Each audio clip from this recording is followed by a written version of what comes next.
पहलगामचे हल्ला जो झाला ते जर बघितलं तर मी एक फौजी माणूस आहे, जात पात धर्म रंग हे आम्ही मानत नाही.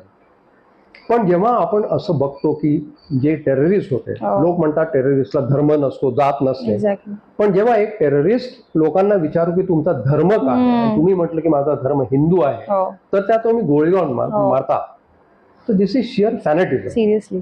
आणि हिंदूंना वेचून वेचून मारणे हा एकच प्रकार होता की ज्याच्यामध्ये हिंदू भडकून उठतील आणि एक ज्याला नी जर्क रिॲक्शन म्हणून एकतर लोकांकडनं होईल, दंगल माजेल, किंवा लोकांच्या दबावाखाली भारत सरकार काहीतरी आदेश देईल सेनेला आणि सेना काहीतरी करेल, मग त्याचा गैरफायदा घेऊन दुही आणि फूट पाडून या देशाची स्थैर्य घालवायचा हा त्याचा उद्देश. बापरे, म्हणजे काय ते प्लॅनिंग असेल त्याच्या मागे.